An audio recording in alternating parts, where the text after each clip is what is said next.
नमस्कार किसान भाइयों, हमारे YouTube चैनल में आपका बहुत बहुत स्वागत है। आज की वीडियो में हम पार्ट 2 लेकर आए हैं कॉटन की खेती के बारे में और इस पार्ट में हम चर्चा करेंगे कपास की फसलों में लगने वाले कीट और रोगों के बारे में। तो अभी हम चर्चा करने वाले हैं समन्वित कीट प्रबंधन कैसे करें। तो कपास की फसल में कीटों एवं बीमारियों का आक्रमण बहुत ज्यादा होता है। इनके नियंत्रण के लिए किसान रासायनिक दवाइयों पर अत्यधिक निर्भर है। कपास में समन्वित कीट प्रबंधन करना आवश्यक हो गया है। समन्वित कीट प्रबंधन या एकीकृत कीट प्रबंधन का मतलब होता है कि भूमि व फसलों को इस प्रकार से प्रबंध करना जिससे फसल पर कम से कम हानिकारक कीटों का आक्रमण हो एवं उनका प्रबंधन तथा नियंत्रण आसानी से हो सके एवं किसान का कीटनाशक का खर्च घट सके। इस हेतु निम्नलिखित उन्नत शस्य क्रियाएं अपनाना चाहिए। गर्मी में गहरी जुताई मिट्टी प्लट हल से करना चाहिए जिससे कि हानिकारक कीटों के अंडे एवं संख्या नष्ट हो सके। गर्मी में जुताई के बाद खाली खेत में नीम खली 1 क्विंटल या नीम की जो निमोली होती है उसे पीसकर 3 किलोग्राम प्रति बीघा गोबर की खाद के साथ या नीम तेल आधा लीटर प्रति बीघा छिड़काव करने से जमीन में व्याप्त कीटों के अंडे संख्या और बीमारियों के जनक नष्ट हो जाते हैं। कीट व रोग प्रतिरोधी किस्मों का चयन करना चाहिए, जैसे बोलगा 2 वाली किस्मों का प्रयोग करना चाहिए। कपास के चारों ओर रक्षक फसलें लगाना चाहिए, जैसे साधारण कपास या नॉन बीटी कॉटन होता है वो लगा सकते हैं। मक्का, चौला, अरहर इत्यादि जो कपास की फसल के चारों ओर लगाने से कीटों से प्रारंभिक रक्षा करते हैं और फसल की कीट प्रतिरोधी क्षमता को बढ़ाते हैं। वो मित्र कीटों को अपनी ओर आकर्षित करते हैं। कपास की फसल को कीटों से बचाव के लिए इमिडाक्लोरोपिड थायमेथाक्सोम कीटनाशक से तथा रोगों से बचाव के लिए थायराम बाविस्टिन या ट्राइकोडर्मा विरिडी फफूंदनाशक से बीज उपचार करना चाहिए जिससे कि प्रारंभिक अवस्था में कीटों व रोगों से बचा जा सके। कपास की फसल में पौधे से पौधे की दूरी अत्यधिक होती है, अतः पौधे के बीच में अंतर शस्य फसलें जैसे मक्का, सोयाबीन, चौला, मूंग, अरहर आदि लगाना चाहिए जिससे कि कीटों के आक्रमण से बचा जा सके व अतिरिक्त लाभ भी प्राप्त हो सके। किसान भाइयों, कीटनाशक से होने वाले आर्थिक नुकसान से बचाव हेतु कुछ घरेलू नुस्खे या जैविक प्रबंधन जो निम्न प्रकार है। बुआई के पूर्व 1 सप्ताह पहले से एकत्रित गोमूत्र 500 मिलीलीटर प्रति पंप या छाछ 15 से 20 दिन तक सड़ी हुई हो को 500 मिलीलीटर प्रति पंप छिड़काव करने से पौधे काटने वाले कीटों से बचाया जा सकता है व इससे भूमि भी मुलायम होती है। कपास के बीज उपचार के लिए 250 ग्राम नीम के बीजों को अच्छी तरह पीसकर बीज उपचार करने पर बोने से पौधे काटने वाले कीटों से बचाया जा सकता है। छाछ को 25 से 30 दिन तक सड़ाकर प्रति पंप 250 से 500 ml छिड़काव करने से रस चूसक कीटों पर नियंत्रण किया जा सकता है। 1 एकड़ क्षेत्र में 10 से 15 पौधे देसी ज्वार या मक्का लगाए जिससे कि मित्र कीट उस खेत की ओर आकर्षित हो सके तथा हानिकारक इल्लियों को खाकर उसका नियंत्रण कर सके। यदि इल्लियों का प्रकोप ज्यादा हो तो हरी मिर्च 1 किलोग्राम व लहसुन 500 किलोग्राम को पीसकर अलग अलग गला देवे तथा दूसरे दिन सुबह अर्क मिलाकर प्रति पंप 100 से 150 मिलीलीटर अर्क व 1 छोटी चम्मच कपड़ा धोने वाले सोडे को मिलाकर छिड़काव करने पर प्रभावी नियंत्रण मिलता है। कपास की फसल में एनपीवी वायरस का प्रयोग करने से भी इल्लियों का प्रबंधन किया जा सकता है। कपास की फसल में यांत्रिक प्रबंधन हेतु फेरोमोन ट्रैप का उपयोग कर वयस्क नर फुद को नष्ट कर कीटों की संख्या का प्रबंधन किया जा सकता है। सफेद मक्खियों पर पीला रंग लगाकर उस पर चिपचिपा पदार्थ लगाकर या फिर पीले चिपचिपे बोर्ड द्वारा भी रस चूसक कीटों का प्रबंधन किया जा सकता है। मुख्य रूप से सफेद मक्खी का कपास की खेती में प्रति एकड़ 4 से 5 मोटी लकड़ी जो कि टी आकार की होती है में आप पक्षियों के लिए टी आकार के खूंटे लगा सकते हैं जिससे पक्षी इन पर बैठकर इल्लियों को चुनकर नष्ट कर देते हैं। कपास की खेती में रासायनिक प्रबंधन, यदि कीटों का प्रकोप अधिक हो व प्रबंधन नहीं हो पा रहा हो तो उस स्थिति में ही रासायनिक नियंत्रण करना चाहिए जिसके लिए निम्न अनुसार कीटनाशकों का सावधानी पूर्वक प्रयोग करना चाहिए। इमिडाक्लोरोपिड जिसका व्यावसायिक नाम कॉन्फिडोर है की मात्रा 5 ml प्रति पंप की दर से उपयोग करना चाहिए, जिसके द्वारा रस चूसक कीट जैसे माहू, तेला जैसी सफेद मक्खी का नियंत्रण होता है। दूसरी दवा है थायोमेथाक्सोम 25 WG, जो एक्टेरा के नाम से मिलती है। 5 ग्राम प्रति पंप की दर से उपयोग करने पर सफेद मक्खी का नियंत्रण किया जा सकता है। एसिरामाप्रिड 50 WP प्राइट के नाम से आता है। 5 ग्राम प्रति पंप की दर से उपयोग करने पर सफेद मक्खी का नियंत्रण किया जा सकता है। प्रोपेनोफास 50 EC, जो कि जिसका व्यावसायिक नाम है क्यूराक्रॉन या न्यूआक्रॉन है, जो 35 से 40 ml प्रति पंप की दर से उपयोग करने पर रस चूसक कीटों व इल्लियों के नियंत्रण के लिए उपयोग किया जाता है। ट्राइजोफास 40 EC ट्राइजोफास के नाम से आता है, जो 40 से 50 ml प्रति पंप की दर से उपयोग करने पर सभी तरह के कीटों के नियंत्रण के लिए इसका उपयोग किया जाता है। कपास की फसल में कीट नियंत्रण की अन्य और भी विधियां हैं, जैसे कि प्रकाश प्रपंच द्वारा नियंत्रण स्वभावतः फली भेदक, तना छेदक एवं अन्य प्रकार के सुंडियों के प्रकाश की ओर आकर्षित होते हैं। इनकी इसी आदत का लाभ प्रकाश जाल से उठा सकते हैं। प्रकाश जाल तरह तरह के आकार के और विभिन्न प्रकाश माध्यम के होते हैं। इनमें नर और मादा वयस्क एकत्रित हो जाते हैं। सामान्यतः प्रकाश प्रपंच के नीचे मिट्टी के तेल मिला हुआ पानी एक बर्तन में रखा जाता है, जिससे फंस कर कीट मर जाते हैं। दूसरा है फेरोमोन ट्रैप यौन रसायन प्रपंच द्वारा कीट नियंत्रण। इसमें मादा पतंगों के यौन स्त्राव रसायन की गंध से मिलता जुलता स्रावित रसायन प्रयोग करते हैं, जो नर पतंगों को संभोग करने हेतु आकर्षित करता है। उस क्षेत्र में नर जो कीट है वो यह समझकर जाल के अंदर मादा वयस्क है आकर्षित होकर एकत्रित हो जाते हैं। इस प्रकार नर पतंगों की जाल में उपस्थिति होने से चना भेदक कीटों के खेत में अंडा देने की स्थिति का पूर्वानुमान हो जाता है, जिससे उपयुक्त कीट प्रबंधन प्रणाली अपनाई जा सकती है। यौन रसायन आकर्षण जाल के 2 मुख्य अंग है। जाल ट्रैप यह एक टीन या प्लास्टिक का होता है, जिसे डंडे से बांधकर फसल में 2 फीट की ऊंचाई पर खेत में लगा देते हैं। इसमें नीचे पॉलीथीन की थैली लगी रहती है।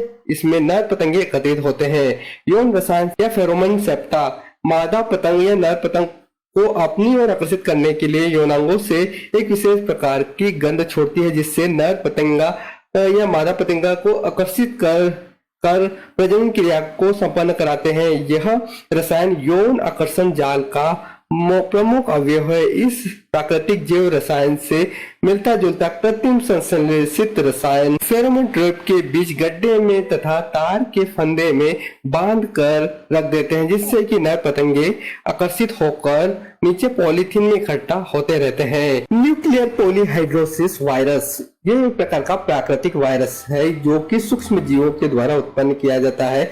यह भी कई तरह के कीटों के नियंत्रण के लिए इसका इस्तेमाल किया जाता है। कीट नियंत्रण के लिए मुख्य रूप से इन वायरसों से प्रभावित पत्ती को खाने से सुंडी 4 से 5 दिन में मर जाती है। एनपीवी वायरस के कारण सर्वप्रथम संक्रमित सुंडी सुस्त हो जाती है, खाना छोड़ देती है। सुंडी प्रथम सफेद रंग में परिवर्तित होती है और बाद में काले रंग में बदलकर लटक जाती है। इस जैव उत्पाद को 250 ml प्रति हेक्टेयर की दर से आवश्यक पानी में मिलाकर छिड़काव सुबह या शाम के समय किया जाता है। जब अंडों से सुंडियां निकलने का समय हो इसके प्रयोग में 2 किलो गुड़ मिलाकर प्रयोग करना चाहिए। ब्यूवेरिया बेसियान ये एक प्रकार का प्राकृतिक में मौजूद सफेद रंग का मित्र फफूंद है, जो विभिन्न फसलों, सब्जियों एवं फलदार फसलों में लेपिडोप्टेरा वर्ग की सुंडियों जैसे चने की सुंडी, कटवा इल्ली, तना छेदक, बालदार सुंडी, रस चूसने वाले कीट, उली एफिड, फुदको, सफेद मक्खी एवं स्पाइडर माइट आदि कीटों के नियंत्रण के लिए उपयुक्त की जाती है। यह कीट की प्रारंभिक अवस्था में प्यूपा को संक्रमित करता है। कीट कुछ दिनों में लकवाग्रस्त होकर मर जाते हैं। मृत कीट सफेद रंग की मम्मी में तब्दील हो जाता है। इस मित्र कीट फफूंद की उचित वृद्धि के लिए अधिक आर्द्रता की आवश्यकता होती है। प्रयोग विधि इस प्रकार है कि ब्यूवेरिया बेसियाना की 750 ग्राम मात्रा को जैविक कीटनाशक के साथ मिलाकर अथवा 1 किलोग्राम मात्रा को सिस्टकर के साथ 200 लीटर पानी में मिलाकर 1 एकड़ क्षेत्र में सुबह शाम के समय छिड़काव करना चाहिए। सफेद गिडार के नियंत्रण के लिए 180 ग्राम दवा को 400 लीटर पानी में घोल बनाकर मिट्टी की ड्रेचिंग करना चाहिए। पंचगव्य गोबर 7 किलोग्राम, घी 1 किलोग्राम को मिलाकर 3 दिन के लिए रखें तथा 3 दिन पश्चात इसमें गाय का मूत्र एवं पानी पर्याप्त मात्रा में 10 लीटर मिलाकर 15 दिन के लिए छोड़ दे एवं इसे निरंतर मिलाते रहे तथा 15 दिन पश्चात इसमें गाय का दूध 3 लीटर, दही 2 लीटर, गन्ने का रस 3 लीटर, आलू 2 किलो व 3 किलो गुड़ मिलाकर आगे 15 दिन के लिए छोड़ देवे। कुल 30 दिन में यह छिड़काव हेतु तैयार हो जाएगा। इसका 3% का घोल फसल की बढ़वार अवस्था फूल अवस्था में छिड़काव करे। बबूद अमृत पानी तैयार करने के लिए 10 किलोग्राम गाय का ताजा गोबर, 250 ग्राम घी, 500 ग्राम शहद और 200 लीटर पानी की आवश्यकता होती है। सर्वप्रथम 200 लीटर के ड्रम में 10 किलोग्राम गाय का ताजा गोबर डालें। इसमें 250 ग्राम नोनी घी, 500 ग्राम शहद को डालकर अच्छी तरह मिलाएं। इसके पश्चात ड्रम को पूरा पानी से भर दे तथा एक लकड़ी की सहायता से घोल तैयार करें। इस घोल को जब फसल 15 से 20 दिन की हो जाए तब कतार के बीच में 3 से 4 बार प्रयोग करें। इसके प्रयोग के समय मृदा में पर्याप्त नमी होना आवश्यक है। नीम की पत्तियों का घोल, नीम की 10 से 15 किलो पत्ती या 200 लीटर पानी में 4 दिन तक भिगोए। पानी होने पर इसे छानकर 1 एकड़ की फसल पर छिड़काव करने से इल्लियों की रोकथाम होती है। इस औषधि की तीव्रता को बढ़ाने हेतु बेशरम, धतूरा, तंबाकू आदि के पत्तों को मिलाकर काढ़ा बनाने से औषधि की तीव्रता बढ़ जाती है और दवा कई प्रकार के कीड़ों को नष्ट करने में उपयोगी सिद्ध होती है। नीम की निबोली का उपयोग, नीम की निबोली 2 किलो लेकर महीन पीस ले। इसमें 2 लीटर पानी मिलाकर छिड़काव करें जिससे प्यूपा तथा भूमि जनित रोग, विल्ट आदि के रोकथाम के लिए प्रयोग किया जाता है।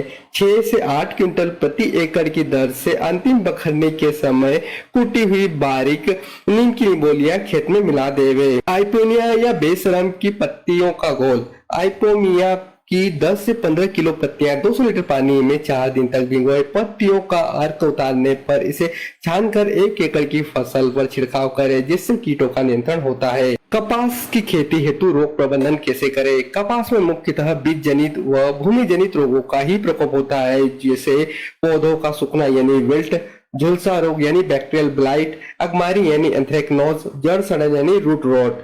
इन रोगों का नियंत्रण बहुत मुश्किल होता है, अतः बुआई के समय या खड़ी फसल में 2 से 3 बार ट्राइकोडर्मा विरिडी नामक जैविक फफूंदनाशक 500 ग्राम प्रति एकड़ की दर से प्रयोग कर इन रोगों से कपास की फसल को बचाया जा सकता है। कपास की फसल में रोगों के नियंत्रण हेतु बीमारियों के लक्षण दिखाई देने पर सर्वप्रथम रोग से ग्रसित पौधों को खेत से दूर ले जाकर जला देना चाहिए। प्रारंभिक लक्षण दिखाई देने पर ट्राइकोडर्मा विरिडी 500 ग्राम प्रति एकड़ की दर से पौधों की जड़ों के पास घोल बनाकर देना चाहिए। बीमारियों के लक्षण दिखाई देने पर मेन्कोजेब या कॉपर ऑक्सीक्लोराइड 500 ग्राम प्रति एकड़ की दर से उपयोग करना चाहिए। छिड़काव हेतु पानी की मात्रा 200 लीटर प्रति एकड़ का प्रयोग करना चाहिए। फसल चक्र अपनाना चाहिए। कपास की खेती हेतु जल प्रबंधन कैसे करें? कपास की फसल की सिंचाई हेतु 3 प्रमुख क्रांतिक अवस्थाएं होती है जिसमें सिंचाई की अत्यधिक आवश्यकता होती है, अतः वर्षा के अभाव में इन अवस्थाओं में अवश्य सिंचाई करनी चाहिए। जब पूरी बनने की अवस्था हो, जिसे स्क्वायर फॉर्मेशन स्टेज भी कहते हैं, फूल बनने की अवस्था यानी फ्लोरिंग स्टेज, घेटे या डेंडू बनने की अवस्था यानी बॉल फॉर्मेशन स्टेज। अतः इन तीनों अवस्थाओं में 20 से 30 दिन के अंतराल पर उचित विधि से सिंचाई करना चाहिए। वो कोशिश करना चाहिए कि सिंचाई में पानी कम से कम खर्च हो। इस हेतु हो सके तो ड्रिप, टपकाव या क्यारी विधि या एक कतार छोड़कर सिंचाई करना चाहिए। सिंचाई के साथ ही वर्षा ऋतु में खेत से अतिरिक्त जल के निकास की उचित व्यवस्था होनी चाहिए, अन्यथा ज्यादा वर्षा होने पर जल भराव से पौधे पीले पड़कर सूखने लगते हैं। इससे बचाव के लिए 2 कतारों के बीच ढाल होना चाहिए जिससे कि अतिरिक्त पानी खेत से बाहर निकल सके, या अधिक वर्षा होने पर कतारों के पास देसी हल से जुताई कर देनी चाहिए जिससे पानी निकल जाए और जड़ों को हवा मिल सके। कपास की चुनाई कैसे करें, ये क्या क्या सावधानी रखें। कपास एक नकदी फसल है। किसान चाहता है कि फसल की पैदावार ज्यादा हो तथा साथ ही साथ बाजार में उससे भाव भी ज्यादा मिले। इस हेतु कपास की चुनाई की विशेष जानकारी होना चाहिए, अन्यथा कपास की गुणवत्ता खराब हो जाएगी व उससे उचित भाव नहीं मिलेगा। अतः कपास चुनाई में निम्नलिखित बातों का विशेष ध्यान रखना चाहिए। कपास का डेंडू या घेटा पूरी तरह खुलने पर ही उसे चुनाई करना चाहिए, जिससे उसमें बने होने वाला रेशा पूर्ण रूप से विकसित हो सके। कपास की चुनाई नीचे से ऊपर की ओर करें, जिससे कि चुनाई करते समय कपास में आने वाले कचरे को कम किया जा सके। चुनाई सुबह और समाप्त होने के बाद करना चाहिए। चुनाई के समय सिर पर कपड़ा बांधे, जिससे कि कपास की गुणवत्ता पर इसका कोई भी प्रभाव न पड़े। अलग अलग किस्मों का चुनाव अलग अलग दिन में करें, जिससे कि कपास के मिश्रित होने की संभावना न हो। चुनाई जिस कपड़े या पॉली में कर रहे वह पूरी तरह से साफ होना चाहिए। जहां तक हो सके सूती कपड़ों का प्रयोग करना चाहिए। चुनाई के समय किसी भी तंबाकू उत्पाद का सेवन नहीं करना चाहिए। कपास परिवहन में क्या क्या सावधानी रखें। खेत के पास घर जाते समय कपास की पलियां पूरी तरह से ढकी होनी चाहिए। वह जिस वाहन से कपास का परिवहन किया जा रहा है वह पूरी तरह साफ होना चाहिए।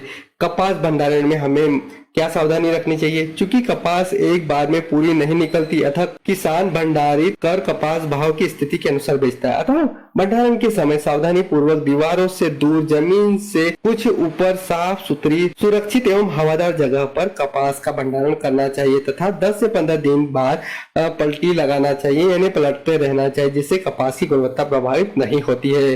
कपास को बाजार में बेचते समय हमें क्या सावधानी रखनी चाहिए। तो बाजार या मंडी में बेचते समय व्यापारी कपास में रेशे की लंबाई व चमक देखकर ही खरीदते हैं। अतः कपास साफ सुथरे साधन से पूरी तरह ढका होना चाहिए तथा कपास गाड़ी या ट्रैक्टर में भरने से पहले पूरी तरह से फैला देना चाहिए। किसान भाइयों, ये था कपास का पार्ट 2। वीडियो अच्छा लगा तो वीडियो को लाइक कीजिएगा, हमारे चैनल को सब्सक्राइब कीजिएगा। Thank you for watching this video.